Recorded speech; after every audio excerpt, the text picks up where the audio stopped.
Ek sal nou aan die kandidaat wat aan my voorgestel word, die betrokke eredoktorsgraad verleen.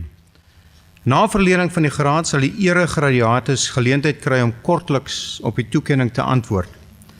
I shall now confer on the candidate who will be presented to me the relevant honorary doctorate.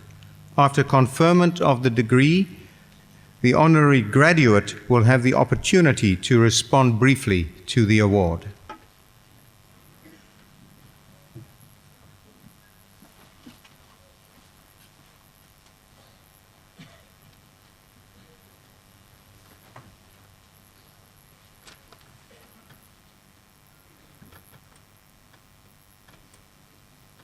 Mr. Vice-Chancellor, I have the honor to present to you Shirley Ann Jackson with a request that you confer on her the degree Doctor of Engineering, honoris causa. The decision by Council and Senate to award her this degree was taken on basis of the following considerations. Shirley Ann Jackson has made outstanding contributions to science, engineering, and education. As close friend and mentor to former Stellenbosch University Rector and Vice-Chancellor, the late Professor Russell Botman, her experience and support as 18th President of the Rensselaer Polytechnic Institute also played a key part in the birth of Stellenbosch University's high-impact Hope Project with its Science for Society approach and the belief that what happens at Stellenbosch University matters to the world. Born in Washington, D.C. to parents who put a premium on education, Jackson completed her schooling in 1964 as valedictorian of her class. She enrolled at the prestigious Massachusetts Institute of Technology, one of only 20 African American students there, and the only one studying theoretical physics. Her successful study career at MIT culminated in a PhD in nuclear physics in 1973. As the first African American woman ever to obtain a doctorate in physics in the United States, she again broke new ground. After postdoctoral fellowships at the Fermi National Accelerator Laboratory in Batavia, Illinois, and the European Organization of Nuclear Research in Geneva, Switzerland, Jackson was employed by AT&T Bell Laboratories in New Jersey. Here she spent 15 years researching the optical and electronic properties of layered materials such as strain layer semiconductor superlattices. Eager to transfer knowledge and skills to a next generation of scientists, she later accepted a physics professorship at Rutgers University in New Jersey. In 1999, Jackson continued her now established role as trailblazer when she became the first woman and African American to be elected as president of the Rensselaer Polytechnic Institute. Her vision was to transform Rensselaer into a world-class technological research university, a vision she has since achieved. With investment of more than $1.25 billion over the past 15 years, the campus has been transformed with state-of-the-art research facilities. These include the Center for Computational Innovations, boasting the most powerful supercomputer at a private university in the United States. Rensselaer's international rankings have risen substantially, and its first-year intake has tripled. Jackson initiated curriculum transformation, growth in undergraduate research, and a radically changed student experience, including the award-winning class that is Clustered Learning, Advocacy, and Support for Students program. Approaching its bicentennial in 2024, the university offers a comprehensive student experience, pedagogical innovations such as mixed reality classroom, and advanced research in data science, artificial intelligence, and cognitive science.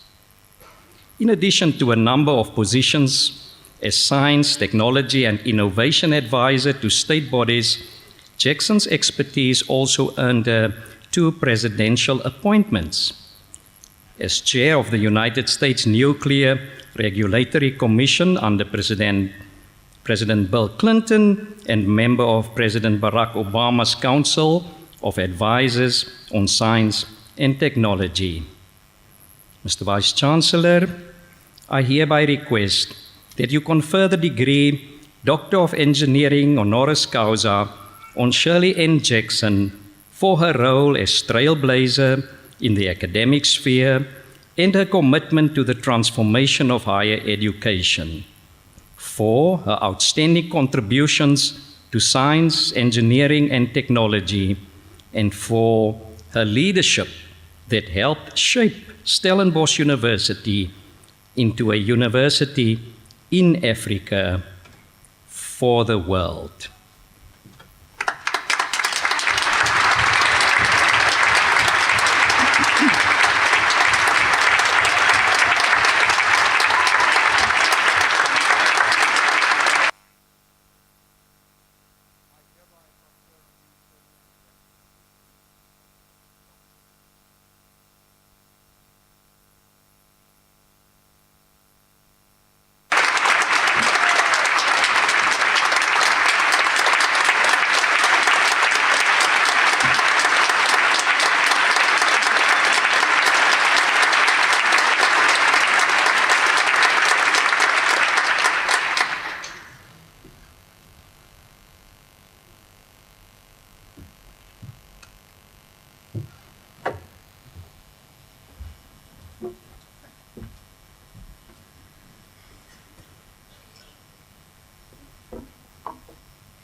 Thank you. And I thank all of you for the signal honor of being asked to join this commencement at Stellenbosch University just after your centennial and at the 75th commencement of the Faculty of Engineering. I'm very moved to be here for 3 reasons. First, the university that I lead, Rensselaer Polytechnic Institute, and Stellenbosch University share important aspects of our heritage and a mission. Rensselaer was founded by a Dutch patroon.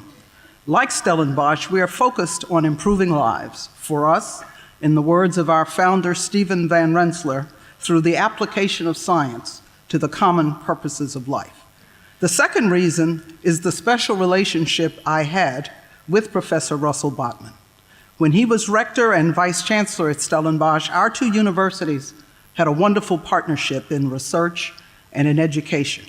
I hope to renew this partnership so that our students and faculty can learn from each other once again. The third reason I am inspired by this return to South Africa is that it was the site of important accomplishments in my life and career. My tenure as chairman of the U.S. Nuclear Regulatory Commission, or NRC, which oversees the civilian use of nuclear power and materials in America, began as apartheid ended. As a member of the U.S. South Africa Binational Commission, I had the great privilege of advising President Nelson Mandela's government on the development of a policy and programmatic framework for nuclear safety, and of welcoming South African nuclear inspectors to the NRC for training. In the wake of the catastrophic accident at the Chernobyl nuclear power plant in 1986 in the then Soviet Union, such a sharing of knowledge was clearly essential. So in 1997, I spearheaded the formation of the International Nuclear Regulators Association as a high-level forum to allow nations to assist each other in promoting nuclear safety. I was elected the first chairman of the group. Now, such communication and cooperation across borders has grown only more important in the intervening years. Today, humanity's challenges are urgent and global. They include climate change, food, fresh water, and energy for a growing global population, national and global security, the mitigation of disease and human health, sustainable materials and infrastructure, and the intelligent use of natural resources. They include as well overcoming the most troubling aspects of our society's histories and ensuring equality of opportunity for all. At Rensselaer, we bring many disciplines to bear on these subjects because they are too complex to be confronted by any one person or discipline. Under our vision of the new Polytechnic, we foster collaborations across fields, sectors, geographies, and generations. We enlist those whose talents in the past have been overlooked, including women, African Americans, and other underrepresented groups, and we enable those collaborations with the most advanced tools and technologies. We ask our students, why not change the world? I ask the same of the graduates here today. Your education has given you the power to innovate and discover, but something beyond that, the power to uplift humanity as well. The world cannot address the great threats to human civilization or the great opportunities before us without the revolutionary new technologies, processes, infrastructure, insights, and the ethical framework that you will have the opportunity to develop. And those of you in engineering, and I have to speak to you, have remarkable new tools of discovery, innovation, and connection at your disposal. Please use these tools with great purpose. Collaborate with those outside of your technical disciplines. All of you, please work to fix what is intolerable in society and the environment around you. Make the already good excellent, and invent and create boldly in service to others. That truly is the path to a meaningful career and life, and to a more peaceful planet. I wish all of you Godspeed, and I thank the Faculty of Engineering again and Stellenbosch University for the great honor of bestowing upon me an honorary degree alongside all of your young graduates who I am quite sure are poised to change the world. Thank you very much.